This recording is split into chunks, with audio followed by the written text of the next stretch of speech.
नमस्कार। द देसी अड्डा पर आपका स्वागत है। मैं हूं राकेश तिवारी। क्या वास्तव में बिहार के भूमिहार पाला बदल रहे हैं? क्या वे एनडीए पैकेट से छिटक कर या तो महागठबंधन की ओर जा रहे हैं या बिखर रहे हैं? क्या बिहार के भूमिहारों का नरेंद्र मोदी से मोह भंग हो गया है? क्या अब उन पर नरेंद्र मोदी का असर नहीं है या ये सब बिल्कुल निराधार है? और जब 4 जून को रिजल्ट आएगा तो लोगों की आंखें फटी की फटी रह जाएंगी। क्या होगा? बिहार के भूमिहार किधर जा रहे हैं? आज इसी बात पर चर्चा करने के लिए मैं आपके सामने हाजिर हूं। और जब मैं आपके सामने हूं तो आज बिहार के उन सीटों पर चर्चा की जाएगी जिसको लेकर ये सवाल उठाए जा रहे हैं। वो सीट है महाराजगंज की, वो सीट है जहानाबाद की, वो सीट है वैशाली की और वो सीट है भागलपुर की। क्या इन जगहों पे भूमिहारों ने पाला बदल लिया है? एनडीए गठबंधन के साथी रहे, एनडीए गठबंधन के मतदाता रहे, क्या बिहार के भूमिहार अब महागठबंधन की तरफ शिफ्ट कर गए हैं? यही चर्चा है। और ये चर्चा इसलिए है क्योंकि इन क्षेत्रों में भूमिहार प्रत्याशी या तो महागठबंधन के तरफ से उतारे गए हैं या निर्दलीय चुनावी मैदान में उतर गए हैं। इसके अलावे आज हम बात करेंगे भागलपुर की भी, आज हम बात करेंगे बेगूसराय की भी, हम बात करेंगे मुंगेर की भी और हम बात करेंगे नवादा की भी, जहां से भूमिहार प्रत्याशी या तो चुनाव लड़ रहे हैं या उनके क्षेत्र में चुनाव समाप्त हो गया है। लेकिन चुनाव होने के समय वहां क्या स्थिति थी और क्या उन स्थितियों को लेकर अब जो आने वाला चुनाव है उस पे ये सवाल उठाए जा रहे हैं और ये कहे जा रहे हैं कि वास्तव में बिहार के भूमिहार जो है वो पाला बदल कर महागठबंधन की ओर जा रहे हैं। मैं आज आपको कुछ स्थितियां बताऊंगा और उन स्थितियों को आकलन कर आपको समझना है कि वास्तव में बिहार में होने वाला क्या है और हो क्या रहा है। तो चलिए शुरुआत करते हैं महाराजगंज से ही। महाराजगंज जहां से बीजेपी के प्रत्याशी के तौर पर जनार्दन सिंह सिग्रीवाल चुनावी मैदान में हैं। जनार्दन सिंह सिग्रीवाल राजपूत जाति से आते हैं। इनके विरोध में विपक्ष में जो प्रत्याशी खड़े हैं कांग्रेस के प्रत्याशी हैं, प्रदेश कांग्रेस के अध्यक्ष अखिलेश प्रसाद सिंह के पुत्र आकाश प्रसाद सिंह भूमिहार जाति से आते हैं। और इसीलिए कहा जा रहा है कि महाराजगंज में जो लड़ाई है वो राजपूत और भूमिहार की हो गई है। वहां लड़ाई कुल और फूल में है। कुल आकाश प्रसाद सिंह के लिए कहा जा रहा है और फूल यानी कि कमल का फूल जो है वो जनार्दन सिंह सिग्रीवाल के लिए कहा जा रहा है। तो महाराजगंज में लड़ाई दिलचस्प है और महाराजगंज के भूमिहारों का एक वर्ग बड़ी तेजी से आकाश प्रसाद सिंह के पक्ष में गोलबंद हुआ। ये वही लोग हैं जो पिछले चुनाव तक जनार्दन सिंह सिग्रीवाल को मतदान करते आए हैं या उनके वोटर माने जाते थे। उसमें से अच्छी खासी संख्या में लोगों ने आकाश प्रसाद सिंह के तरफ टर्न अप किया और उनके आज समर्थक बताए जाते हैं, उनके सभाओं में देखे जाते हैं। और इसीलिए ये सवाल उठ रहा है कि क्या वास्तव में आकाश प्रसाद सिंह महाराजगंज में कुल की लड़ाई लड़ रहे हैं, यानी कि भूमिहारों की लड़ाई लड़ रहे हैं। और वो भी इसलिए क्योंकि 1991 के बाद महाराजगंज में कोई भूमिहार नेता जीता नहीं। चुनाव तो कई लड़े लेकिन जीता कोई नहीं। और ये कहा जा रहा है कि अगर आकाश प्रसाद सिंह भी नहीं जीते तो कोई पार्टी भूमिहारों को टिकट भी नहीं देगी और इसीलिए कुल की लड़ाई लड़नी है, इस बार मोदी को छोड़ देना है। ये बातें आकाश प्रसाद सिंह के समर्थक कर रहे हैं। लेकिन बीजेपी के समर्थक क्या कर रहे हैं? बीजेपी के समर्थकों का दावा है कि चाहे जितनी भी बाजी पलट जाए लेकिन भूमिहार वर्ग का अच्छा खासा वोट उन्हें मिलेगा क्योंकि वे बीजेपी से जुड़े हुए हैं, उसके कैडर वोट है। जनार्दन सिंह सिग्रीवाल उनके यहाँ जाते रहे हैं, उनसे निजी रिश्ता है और बीजेपी के कार्यकर्ताओं में बड़ी अच्छी खासी संख्या भूमिहारों की है। जैसे गोरियाकोठी में देवेश कांत सिंह हैं, बीजेपी के विधायक हैं, भूमिहार जाति से आते हैं। उसी तरह से बनियापुर में वीरेंद्र ओझा भी हैं, धूमल सिंह हैं एकमा में। हालांकि इन लोगों के बारे में ये भी कहा जा रहा है कि सब अंदर ही अंदर आकाश प्रसाद सिंह को मदद कर रहे हैं। सचिदानंद राय जो कि पहले बीजेपी के एमएलसी थे, निर्दलीय चुनाव लड़े, उनका टिकट कट गया तो अभी निर्दलीय एमएलसी हैं, लेकिन उनका भी सपोर्ट आकाश प्रसाद सिंह के साथ है। और इसीलिए कहा जा रहा है कि महाराजगंज के भूमिहारों ने इस बार महागठबंधन के पाले में जाने का मन बना लिया है।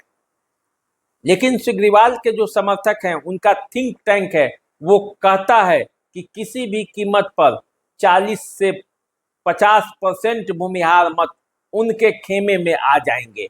चुनाव जैसे जैसे नजदीक आएगा, मोदी के नाम पर लोग गोलबंद होंगे और अच्छी खासी संख्या में वो मत भी उन्हें मिलेंगे जो उनके साथ थे। रिश्ता है, रिश्तों को कैसे तोड़ेंगे? जनार्दन सिंह सिग्रीवाल यहीं के रहने वाले हैं, ये जनार्दन सिंह सिग्रीवाल के लोगों का कहना है। लेकिन जनार्दन सिंह सिग्रीवाल के लोग चाहे जो कहें, एक बात तो तय है कि महाराजगंज की लड़ाई आमने सामने की है और एक तरफ जनार्दन सिंह सिग्रीवाल होंगे एनडीए प्रत्याशी के तौर पर, तो दूसरे तरफ आकाश प्रसाद सिंह होंगे कांग्रेस प्रत्याशी के तरफ, और दोनों के पीछे उनकी जातियां खड़ी मिल सकती हैं। और इसीलिए कहा जा रहा है कि महाराजगंज में समीकरण गड़बड़ा रहा है। एनडीए का जो एक बड़ा वोट बैंक था वो महागठबंधन के फोल्ड में जा रहा है। और इसीलिए कहा जा रहा है कि महाराजगंज में जनार्दन सिंह सिग्रीवाल और आकाश प्रसाद सिंह जो कि राजपूत और भूमिहार जाति से आते हैं, उनके बीच सीधा मुकाबला है। तो राजपूत और भूमिहार के बीच वहां लड़ाई हो रही है। लेकिन परिणाम क्या होगा ये आने वाले समय में पता चलेगा कि आकाश प्रसाद सिंह के समर्थक जो कह रहे हैं वो सही है या जनार्दन सिंह सिग्रीवाल के समर्थक जो कह रहे हैं वो सही है। क्योंकि वोट तो मतदाताओं को देना है जो अपने घरों में अभी बैठे हुए हैं। तो चलिए अब बात जरा कर लेते हैं वैशाली की। वैशाली की चर्चा इसलिए हो रही है क्योंकि यहाँ भी मुन्ना शुक्ला भूमिहार जाति से आते हैं, जिन्हें इस बार आरजेडी ने टिकट दे दिया है। और जब से आरजेडी ने मुन्ना शुक्ला को टिकट दिया है तब से वैशाली की हवा बदल गई है। जो भूमिहार बीजेपी के वोटर थे वे भी मुन्ना शुक्ला के साथ घूमते हुए देखे जा रहे हैं। और इसीलिए कहा जा रहा है कि क्या इस बार बीना देवी जो राजपूत जाति से आती हैं और एलजेपी के प्रत्याशी हैं, चिराग पासवान की पार्टी की प्रत्याशी हैं, उनके लिए मुन्ना शुक्ला क्या कोई परेशानी खड़ा करने जा रहे हैं? क्या यहाँ भी भूमिहार बहक रहे हैं? एनडीए फोल्ड से वो महागठबंधन के फोल्ड में आ रहे हैं? और यदि आएंगे तो वैशाली का क्या चुनाव परिणाम प्रभावित हो जाएगा? और इसीलिए सोचा जा रहा है कि जब महाराजगंज और वैशाली में भूमिहार जाति के मतदाता महागठबंधन की तरफ शिफ्ट करेंगे तो परिणाम पर कितना असर आएगा। अब देखिए बात जहानाबाद की करते हैं, जहां आरजेडी ने कोई टिकट नहीं दिया है, लेकिन यहाँ के भूमिहारों का गुस्सा अपने ही एनडीए फोल्ड के नेताओं से है।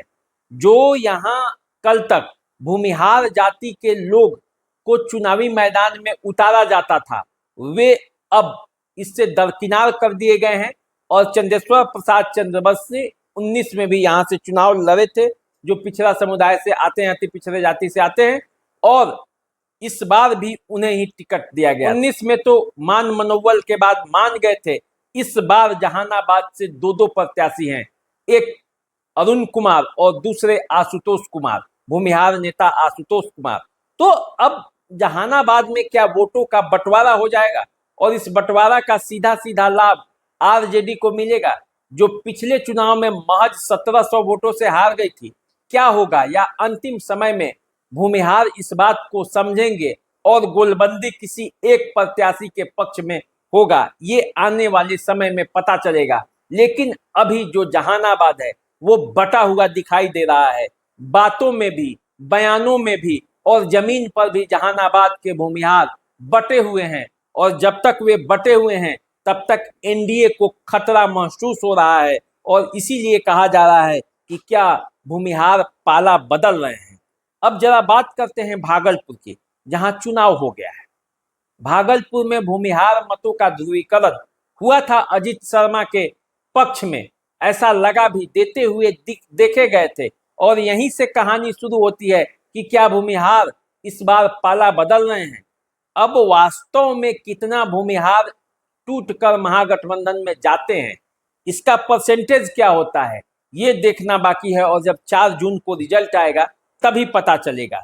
अब बात करते हैं उन क्षेत्रों का जहां पे एनडीए फोल्ड ने भूमिहार प्रत्याशियों को चुनावी मैदान में उतारा है, वहां क्या हाल है। जैसे बेगूसराय में गिरिराज सिंह बीजेपी के प्रत्याशी हैं, और वहां से कम्युनिस्ट पार्टी के अवधेश राय चुनावी मैदान में हैं। पिछड़े जाति से आते हैं अवधेश राय, लेकिन उनके खिलाफ गिरिराज सिंह जो उतरे हैं, तो गिरिराज सिंह के खिलाफ भूमिहार जाति के ही कई नेताओं में गुस्सा है, और खुलकर वे विरोध भी करते रहे हैं। तो अब बेगूसराय में क्या होगा, जहां गिरिराज सिंह को अपने ही लोगों से खतरा मंडरा रहा है, कहीं भीतरघात न हो जाए, ये संभावना है बेगूसराय में। तो क्या वास्तव में भूमिहार बदल रहे हैं बेगूसराय में, ये देखना अभी बाकी है। मुंगेर की बात करते हैं। मुंगेर में ललन सिंह चुनावी मैदान में है, और यहाँ पे भूमिहार एकजुट दिखते हैं। वो एकजुटता इसलिए है क्योंकि यहाँ पे लड़ाई ही बदल गई है। यहाँ लड़ाई भूमिहारों की नहीं बल्कि अगड़ा पिछड़ा होते हुए दिख रहा है, और ऐसे में अनंत सिंह भी वापस आए हैं। छोटे सरकार जेल से बाहर निकले हैं, और ललन सिंह के पक्ष में जो है अपना प्रचार अभियान शुरू कर दिया है। तो इस तरह से बेगूसराय में जो लगता है वो भूमिहारों का एक मुश्त वोट जो है वो एनडीए को जा सकता है, यहाँ कोई दो राय नहीं है। लेकिन जैसे ही हम नवादा में गए, जहां चुनाव हो चुका है, विवेक ठाकुर को बीजेपी ने चुनावी मैदान में उतारा था, वहां से गुंजन सिंह स्थानीय प्रत्याशी भूमिहार जाति से आते हैं, वो चुनावी मैदान में उतर गए थे, और इससे वोट बंटता हुआ दिखाई दिया। हालांकि बहुत ज्यादा असर नवादा में नहीं हुआ, लेकिन फिर भी कुछ बटा, और इसीलिए कहा जा रहा है कि क्या वास्तव में भूमिहारों ने इस बार अपना मन बदल दिया है। क्या वे भूल गए हैं कि वे एनडीए के समर्थक रहे हैं, और एनडीए के समर्थक क्यों रहे हैं, किस कारण उन्हें एनडीए के साथ रहना पड़ा, किस तरह से वे राजनीति इस समय करते आए हैं, और उनका असली जो प्रतिद्वंदी है वो कौन है। क्या भूमिहार इस बात को भूल गए हैं, सवाल ये भी उनसे पूछा जा रहा है। जब उनके विरोधी प्रत्याशी जब आते हैं तो उनसे पूछते हैं कि क्यों गए, तो उनके पास भी इस बात का जवाब है क्योंकि उन्हें उचित प्रतिनिधित्व नहीं मिला। तो क्या इस बार उचित प्रतिनिधित्व के नाम पर ही सही बिहार में भूमिहार मतों का एक बड़ा वर्ग छिटक जाएगा, बिखर जाएगा, या फिर ये सब महज विरोधियों की बातें हैं, अफवाह चुनाव तक चलेगा, और जब रिजल्ट आएगा तब सबकी आंखें खुली की खुली रह जाएगी, क्योंकि तब भूमिहार एक मुश्त वोट देते हुए दिखेंगे। क्या होगा ये 4 जून को पता चलेगा। तो आप हमारे साथ बने रहिए, चैनल को सब्सक्राइब कर लीजिए, फेसबुक इंस्टाग्राम पे हमें फॉलो कीजिए, लाइक कीजिए, शेयर कीजिए। अभी दीजिए इजाजत, नमस्कार।